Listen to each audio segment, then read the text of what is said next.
I done started already. Anywho, um, what I'm doing? Oh, I've been doing a lot today.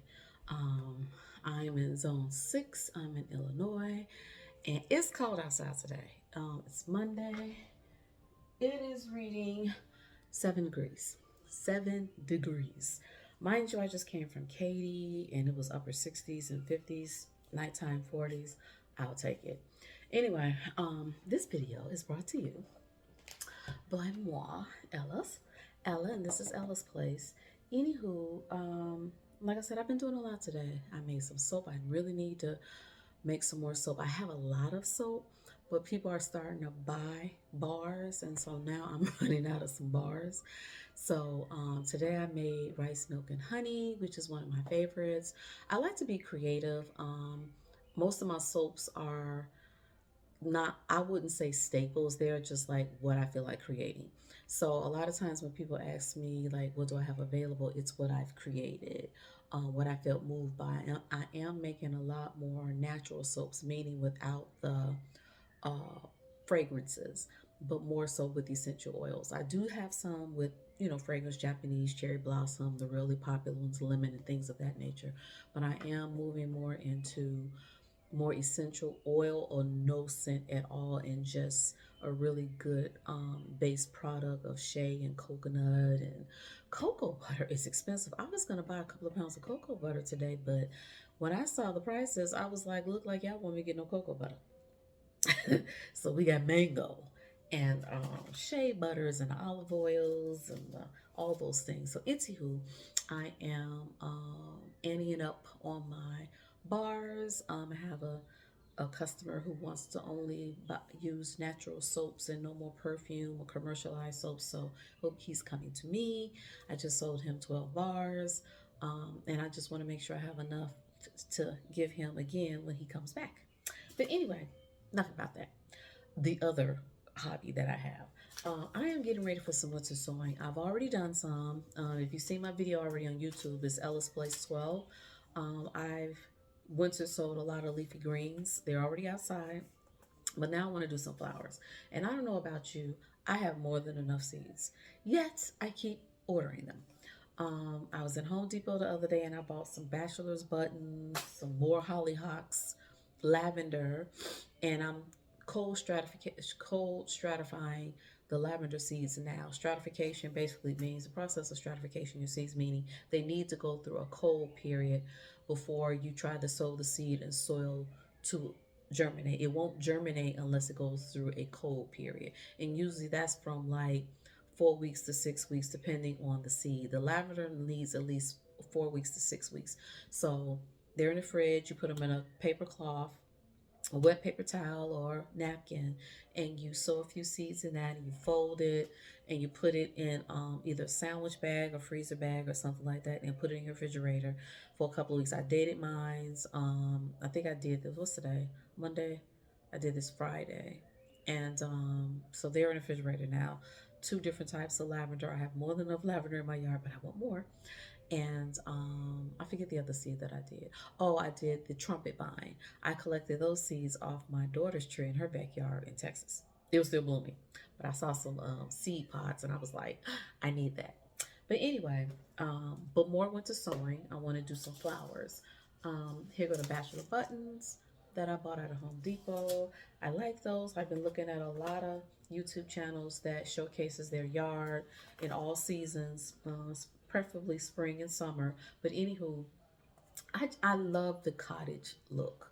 I mean, I'm that person there. I just want rows or aisles of pathways, but outside of those pathways, I want shrubs, roses, cottage type flowers. Like if I could fill my whole backyard with flowers, I would.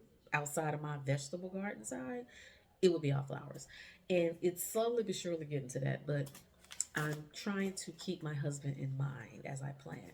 But anyway, I want all the things. So me watching these YouTube videos that's showing like their summer and spring gardens is not helping me, because then I'm going on Baker's Creek and Johnny C's and Amazon and all the things, trying to find all the seeds. But anyway, I am going to be winter sowing bachelor buttons, And I try to, well, I winter sow cool tolerant plants, meaning plants that don't mind being cold or has to go through a cold period stratification in order to bloom in spring and summer.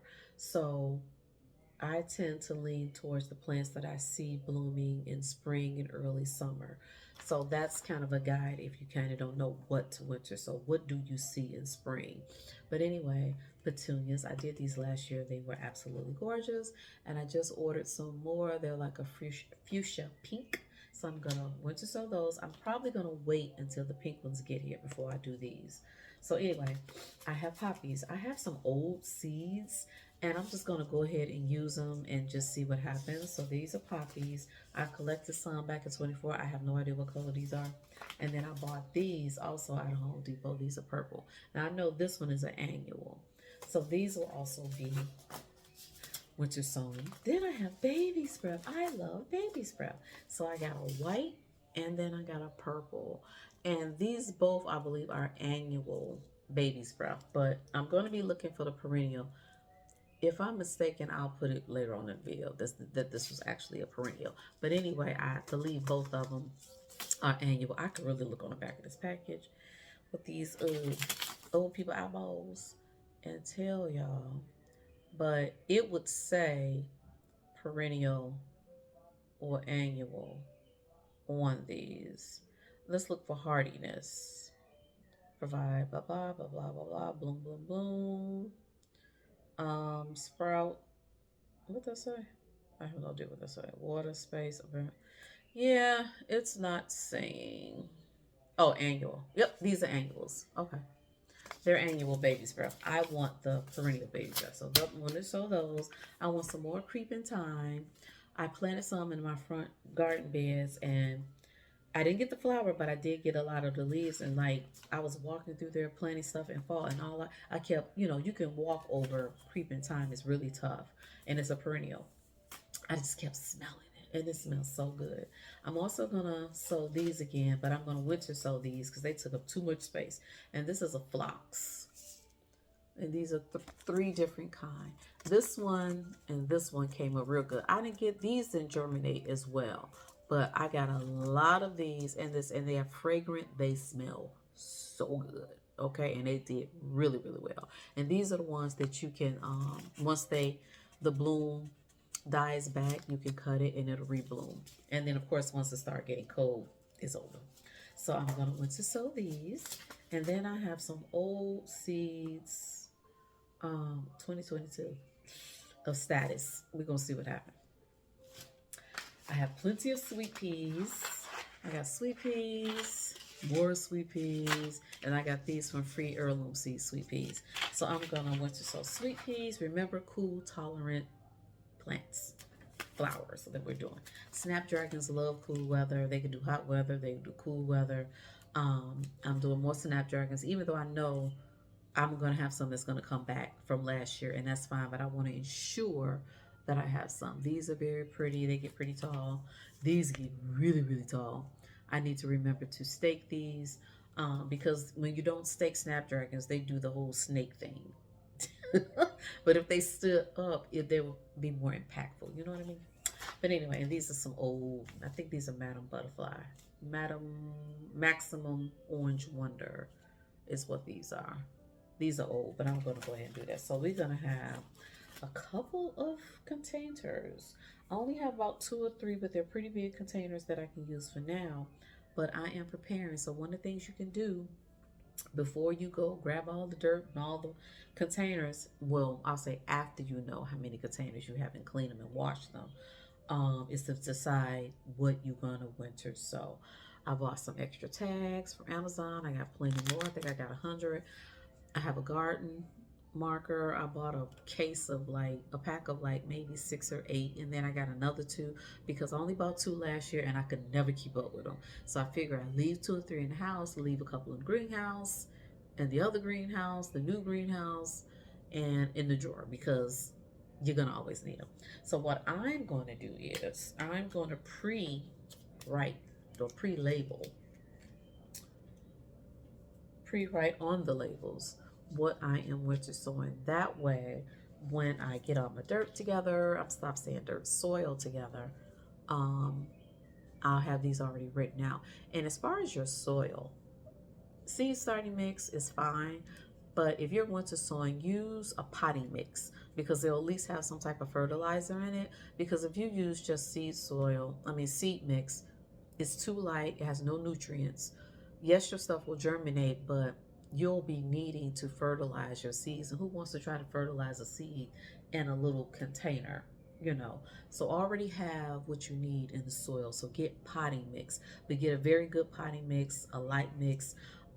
If you don't get a quality potting mix, just go through it and take out all the big chunks, you know, the big wood chips. Sometimes it's not broken down or not, it's not light and fluffy.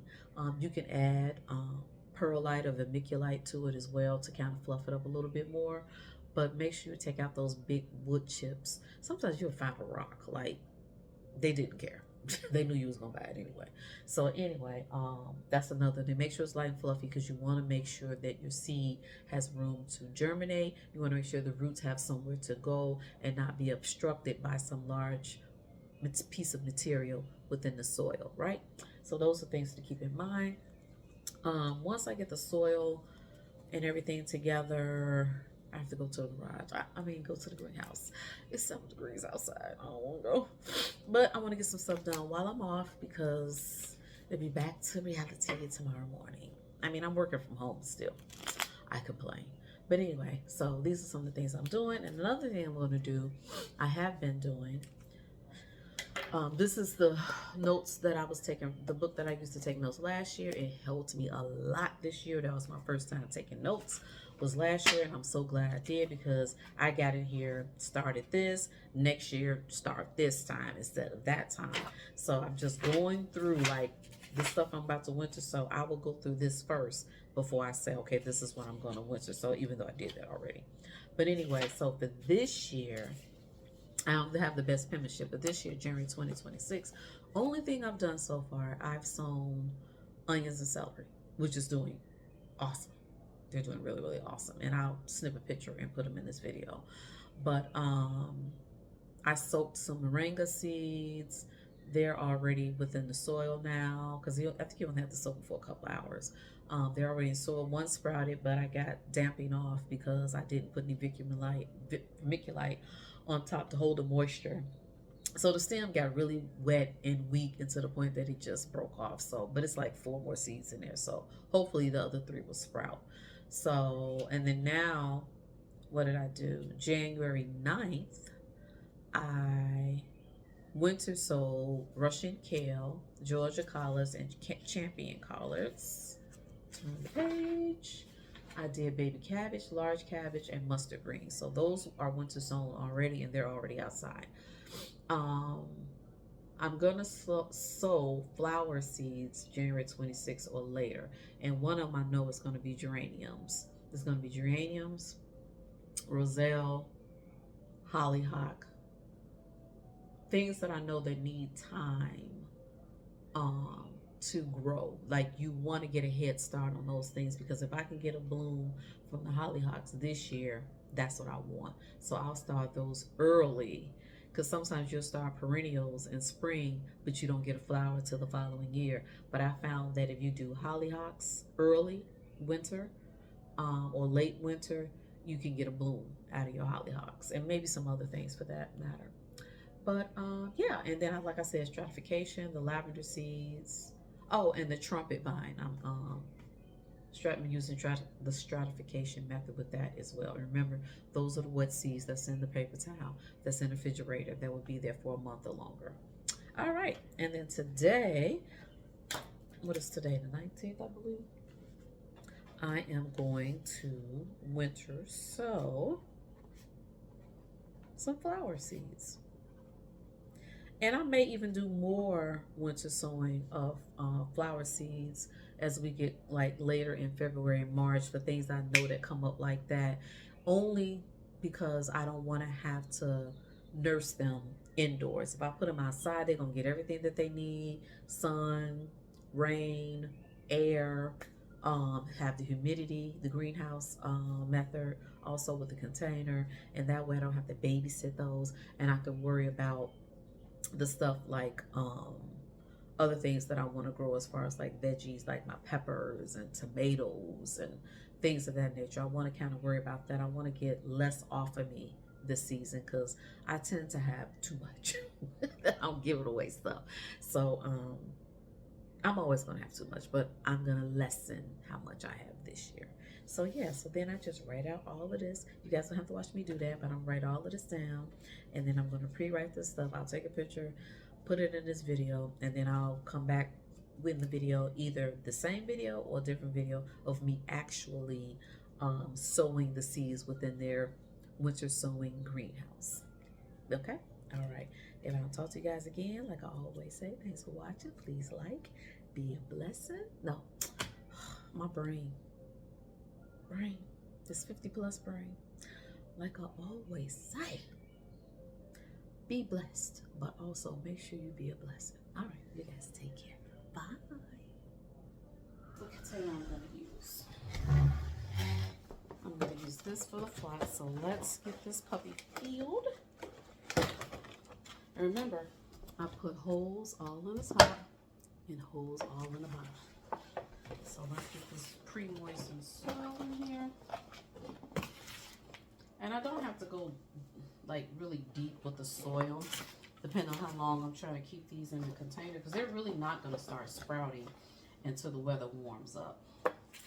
So you can wait, you know, until they get about 4 or 5 inches if you like, or, you know, based on your time frame. Because the good thing about the winter sowing, they're already hardened off. You don't have to take them outside and let them sit in the shade for a couple of hours, a few hours every day until you feel like they can take all the elements.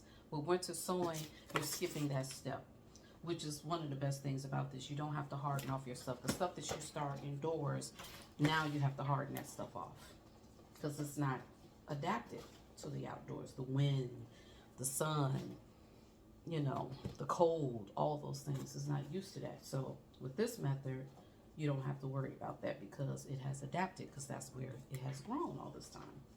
So you skip all of that. Let's see, it's about 2 inches. I think that's long enough. Right? I mean, we'll put a little bit more. Okay. Matter of fact, I got a clean pan. We can set this down there so I don't have to dirty up my table as much. Okay. Alright, we got this sitting down in here. I'm trying not to keep picking out all the stems because I know I'm going to keep doing it. As soon as I feel it, I'm going to take it out. And y'all be watching me all day take out stems. Like, could you just go ahead and plant the dang on seeds, Lee? Okay.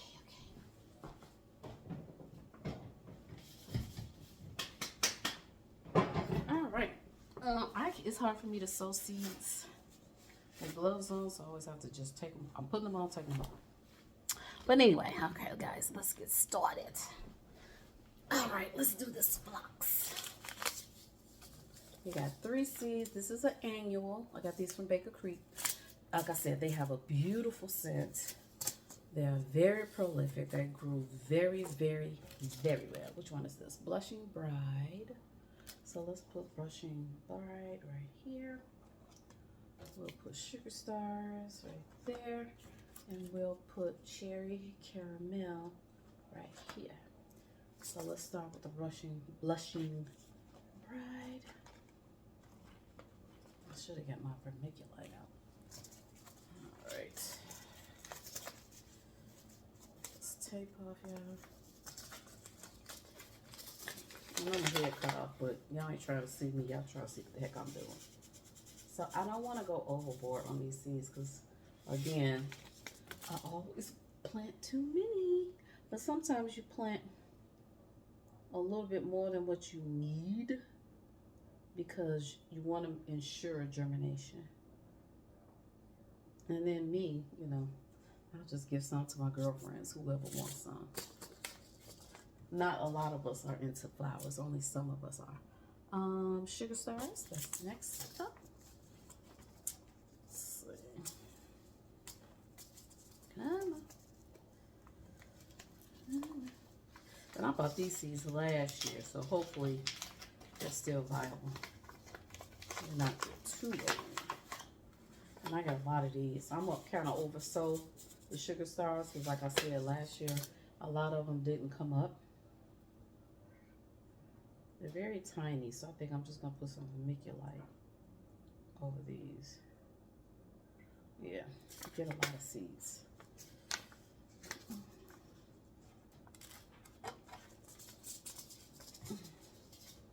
Right now for cherry caramel, these did really well.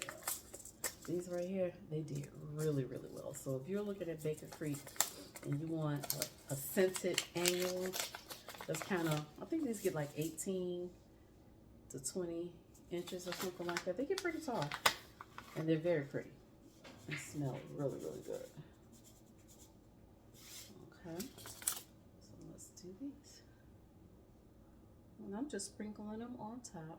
I'm not going to cover them with soil. I'm going to cover them with vermiculite because these are very tiny, tiny seeds. You don't want to bury tiny seeds because then they can't, the light can't penetrate them. The sun can't penetrate them and they won't germinate. So, the light of the seeds are good with vermiculite, girl.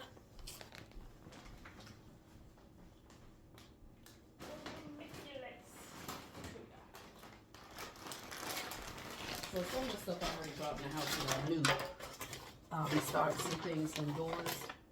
Right now in the greenhouse, I got a heater in there, but it's crowded with my citrus trees and other things that I'm overwintering. So I really don't have the space right now to do what I need to do. And so, all right. So this should be good. Cover with vermiculite, because remember these are going outside. Put this over here so I'm not get over. I'm gonna wet the top of it a little bit more, and I rinsed out this Dawn power wash really, really good to make sure there wasn't no Dawn in it. And so I can use it as a sprayer because I was gonna buy another one. I was like, you know what? Got a couple of these. I mean, empty. So reuse them. Just rinse them out real good so they don't kill your seeds. Because I'm coming away from Dawn because I'm hearing that it's very toxic. And I'm going to the Method brand of dishwashing liquid. I know people say Dawn knocks out everything. Yeah, and it's going to knock you out too. With chemicals. So, yeah, I'm coming away from Dawn. But anyway, so that's that. Now I'm going to close this. I brought some tape up. I know my honey gonna be like, where's that tape I had? What had happened was I needed it. I couldn't find my clear tape. My clear box tape. That's what I was looking for. So we're gonna tape this down to ensure that it doesn't come off. Alright, maybe I won't make it that long. Do it like this. So make you, because you don't want the wind to blow it off. Okay, there we go, y'all. So this is my first winter sowing container of phlox. It has the labels in it and everything. See the labels? Okay, so there's one down. And let's see if I can do, well, oh, you know what? I'm gonna stop to tape right here because the video right here. Because you guys get the gist of what I'm doing. You saw me prepare the containers, cut them in half or the third top of it off halfway. Leave a little piece connected because you want to be able to flip it up and down. Drainage holes, let's bring you guys in closer. You want to do drainage holes on the bottom. I did a little bit at top just to ensure that whatever can't get through there, you can at least get around here. but I also left a little bit of the material connected so I can close it. And what happens is when I'm done with this, I'm gonna tape it around where I cut it out at. I can put the label in here. I can write on the front of this with the garden marker. It may or may come off, I don't know, but you know, you can label on the inside, outside, all the things. But anyway, I'm gonna definitely make sure I label on the inside, but you guys get the gist of what I'm doing. So I'm gonna keep going. I don't have to do this on camera. But anyway, that's all I want to share with you guys. Back to the drawing board tomorrow morning. I'll be back. How come this thing coming up? Oh shit. Sorry. I'll be back on the clock tomorrow. And as I was trying to fix the camera, I'll be back on the clock tomorrow. So I'm trying to do everything I could possibly do today. And that was making soap. I cooked. I made some butternut squash soup with the butternut that I grew last year. And I did some curry chicken. So, yeah, I've had a busy day. So you guys enjoy the rest of your day. But like I always say, be blessed, but also be a blessing. All right, bye.